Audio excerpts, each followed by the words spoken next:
Hello friends, this is Ruxana and once again I welcome you to my YouTube channel, The Fair Foundation Academy. So let's begin our today's class. आज हमारा topic है झारखंड का सामान्य परिचय। Friends, Jharkhand के बारे में तो हमें बहुत तरह की परिचयों को जानना है, उनके बारे में जानना है कि उनकी भौगोलिक दशा कैसी है, उनकी राजनीतिक दशा कैसी है, लेकिन आज हम कुछ सामान्य परिचय को जानेंगे, सामान्य बातों को जानेंगे, जिसमें मुख्य रूप से मैंने इसके नए लोगों को दर्शाया है, इसका गठन कब हुआ, इसकी राजधानी, उपराजधानी, इन चीजों को मैंने बताया है। तो चलिए स्टार्ट करते हैं हमारा आज का क्लास। सबसे पहले हम देखते हैं कि झारखंड का गठन कब हुआ। पहले मैंने उसे लिखा है झारखंड का गठन। तो झारखंड का गठन हुआ है 15 नवंबर 2000 को। जो भी स्टूडेंट जो झारखंड से हैं उनके लिए ये सेशन हमारा बहुत ही इम्पोर्टेंट है। चाहे वो किसी भी झारखंड के किसी भी कॉम्पिटिटिव एग्जाम के लिए तैयारी कर रहे हैं, चाहे वो जेएसएससी हो, सीजीएल हो या जेपीएससी हो, उनके लिए ये बहुत ही इम्पोर्टेंट है। और उन्हें ज्ञात होगा कि झारखंड का गठन कब हुआ था, 15 नवंबर 2000 को, और ये भारत का 28वां राज्य है। फिर हम देखते हैं झारखंड की राजधानी कहाँ है। तो ये रांची है, उपराजधानी दुमका। और फ्रेंड्स, हमें सिर्फ राजधानी और उपराजधानी नहीं, हमें इसकी सांस्कृतिक राजधानी, औद्योगिक राजधानी के बारे में भी पूछा जाता है, तो हमें उसे भी देखना है। इसकी राजधानी हो गई रांची, फिर उपराजधानी है दुमका। सांस्कृतिक राजधानी कहाँ है, तो ये देवघर है। देवघर बहुत ही प्रसिद्ध स्थान है फ्रेंड्स, यहाँ पे बहुत सारे मंदिर हैं, तीर्थ स्थल है। यहाँ पे बहुत ही भारी मात्रा में तीर्थयात्री हर साल जाया करते हैं। यहाँ पे श्रावणी मेला भी यहीं पे लगता है। चलिए नेक्स्ट हम देखते हैं औद्योगिक राजधानी। तो झारखंड की औद्योगिक राजधानी कहाँ है, वो है जमशेदपुर। जमशेदपुर में ही हमारा टाटा स्टील प्लांट है। फिर हम देखते हैं उच्च न्यायालय। तो झारखंड का उच्च न्यायालय कहाँ है, वो है रांची में, और ये भारत का 21वां उच्च न्यायालय है। और इसका गठन भी हमारे जिस दिन हमारे झारखंड का गठन हुआ था उसी दिन हमारे उच्च न्यायालय का भी गठन हुआ था, 21वें नंबर पे, 15 नवंबर 2000 को। फिर है हमारे राज्य की राजकीय भाषा। तो राजकीय भाषा है हिंदी। और सेकंड राजकीय भाषा पूछी जाए, कभी कभी हमें प्रश्न में ये भी पूछा जाता है कि हमारे झारखंड की दूसरी राजकीय भाषा क्या है, तो वो है हमारी उर्दू। हमारे झारखंड में बहुत तरह की भाषाएं बोली जाते हैं, उनमें से मुख्य रूप से हिंदी ज्यादातर बोली जाती है, फिर उर्दू। झारखंड के प्रथम प्रतीक चिन्ह में जे अक्षर की संख्या कितनी है, तो वो है 4। कितनी है, 4। ये मैं बात कर रही हूँ हमारे प्रथम प्रतीक चिन्ह की, प्रथम राजकीय चिन्ह, जो कि हमारा 4 जे बना हुआ था और उस जे के बीच अशोक स्तंभ था।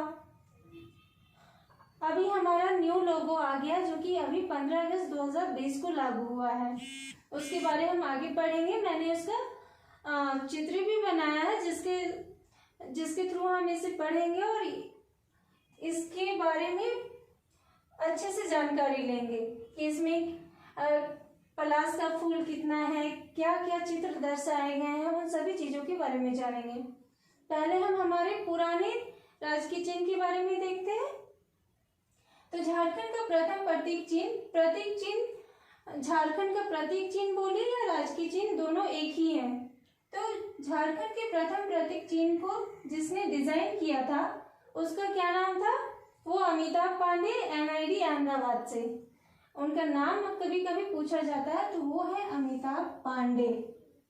फिर है झारखंड के प्रथम प्रतीक चिन्ह का आकार कैसा है, तो वो चतुर्भुजाकार था। आपको ज्ञात होगा कि उसमें 4 जे बने हुए थे चारों तरफ से, और बीच में अशोक स्तंभ था, तो वो एक चतुर्भुजाकार में था। फिर है 4 जे अक्षरों के बीच, तो क्या था, वहां अशोक स्तंभ। फिर फ्रेंड्स, हम चलते हैं हमारे न्यू लोगो के बारे में। ये देखिए, हमारे न्यू लोगो को मैंने यहाँ पे ड्रॉ करने का कोशिश किया हुआ है। ये देखिए, इसमें बीच में अशोक स्तंभ है, फिर यहाँ हाथी है, यहाँ पलाश के फूलों को दर्शाया गया है, फिर एक वृत्त में मानव चित्रों को दर्शाया गया है, फिर यहाँ लास्ट के घेरे में गवर्नमेंट ऑफ झारखंड है, नॉट लास्ट, सेकेंड लास्ट। देखिए, देखते हैं यहाँ पे इसके बारे में कुछ महत्वपूर्ण जानकारियों को। झारखंड का नया राजकीय चिन्ह कब लागू हुआ? तो वो हुआ था हमारे 15 अगस्त 2020 को। 15 अगस्त 2020 को हमारे जो हेमंत सोरेन की सरकार है, उनकी सरकार के समय पे ये लागू हुआ हमारा न्यू राजकीय चिन्ह। झारखंड के नए राजकीय चिन्ह का आकार कैसा है? तो ये है गोलाकार। फ्रेंड्स, इसे गोलाकार आकृति देने के पीछे एक ये भी मकसद था कि ये इसका जो गोलाकार आकार है, ये दर्शाता है प्रगति को दर्शाने के आशय से इसे गोलाकार आकार दिया गया। फिर देखते हैं नए राजकीय चिन्ह में हाथी और पलाश की संख्या कितनी है? तो हाथियों की संख्या भी 24 है और पलाश की संख्या भी 24 है। फ्रेंड्स, मैंने यहाँ बस ड्रॉ किया, मैंने 24 नहीं ड्रॉ किए हैं, बट बस इसे दिखाना चाहती थी कि पहले घेरे में क्या है, सेकंड में क्या है, थर्ड में क्या है, इसलिए मैंने ये एक समझने के लिए दिया हुआ है। तो अगर प्रश्न में पूछा जाए कि हाथी और पलाश की संख्या कितनी है, तो ये जो पलाश का फूल है लाल रंग का, इसकी संख्या 24 है। फिर हाथियों की संख्या भी 24 है। इसे हम ऐसे भी याद कर सकते हैं कि हमारा जो नेशनल फ्लैग है उसमें जो चक्र बना हुआ है उसमें तीलियों की संख्या कितनी है, तो वो भी हमारी 24 है। तो उसी के आधार पे हम इसे भी याद कर सकते हैं कि इसमें भी जो पलाश के फूल की संख्या है वो भी 24 है और ये हाथियों की संख्या भी 24 है। 24।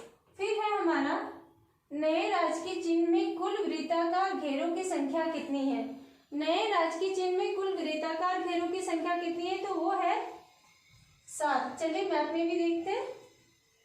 ये फर्स्ट घेरा जिसमें हमारा अशोक स्तंभ है 1, फिर ये एक घेरा है 2, फिर थर्ड घेरे में मानव आकृतियां बनी हुई है, फोर्थ में पलाश के फूल, फिफ्थ में हाथियों की चित्र बने हुए, 6 में गवर्नमेंट ऑफ झारखंड सरकार लिखा हुआ है, और 7th हमारा ये बस ऐसे ही खाली पड़ा हुआ है, खाली है, इसमें कुछ ड्रॉ नहीं किया गया। तो देखते हैं कितने चक्र हुए। ये 1, ये यहाँ से 2, ये मानव आकृति वाला 3, पलाश वाला 4, हाथियों वाला 5, गवर्नमेंट ऑफ झारखंड वाला 6 और ये लास्ट वाला 1 7। तो नए राजकीय चिन्ह में कुल वृत्ताकार घेरों की संख्या कितनी है? तो वो है 7। फिर नए राजकीय चिन्ह में कुल मानव आकृतियों की संख्या कितनी है? फ्रेंड्स, इसमें हमें कंफ्यूज नहीं होना है। कभी कभी हमें ऑप्शन में 24 जोड़े या फिर 48 का ऑप्शन में रहता है। तो अगर हमें पूछा जाए कुल मानव आकृतियों की संख्या तो वो 48 है, और अगर जोड़े में पूछा जाए कि कुल जोड़ों में कितनी है तो वो है 24 जोड़े। फिर हम देखते हैं हमारे राज्य झारखंड का राजकीय पशु क्या है। ये है हाथी, राजकीय पक्षी कोयल, राजकीय वृक्ष साल, राजकीय पुष्प पलाश। इसी पलाश को उस हमारे झारखंड के न्यू लोगो में भी दर्शाया गया है, हाथी को भी दर्शाया गया है। फिर यहाँ की मुख्य फसल क्या है? धान। झारखंड की मुख्य फसल धान है, और धान के बाद अगर कुछ पूछा जाए तो वो होती है गेहूं। तो ये थे हमारे झारखंड के बारे में कुछ सामान्य ज्ञान। अब हम एक बार फिर से लोगों को देखते हैं। फ्रेंड्स, इसमें जो पलाश का फूल दर्शाया गया इसके भी कुछ तो आशय होंगे।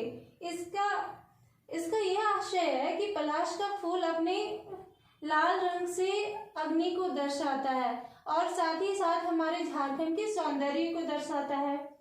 हाथी हमारे झारखंड की प्राकृतिक संसाधन की ताकत को दर्शाता है, और ये जो हमारे मानव आकृतियां बनी हुई हैं ये हमारे झारखंड राज्य की संस्कृति को दर्शाता है। तो ये थी हमारे झारखंड के कुछ सामान्य ज्ञान। नेक्स्ट क्लास में हम झारखंड के कुछ और सामान्य ज्ञान के बारे में पढ़ेंगे, और तब तक के लिए विदा चाहती हूँ आपसे। और फ्रेंड्स, अगर अब तक आप लोगों ने मेरे चैनल को लाइक, शेयर और सब्सक्राइब नहीं किया तो प्लीज कर दें, जिससे मेरे आने वाले नेक्स्ट क्लासेस के भी नोटिफिकेशंस आपको मिलते रहे। Thank you.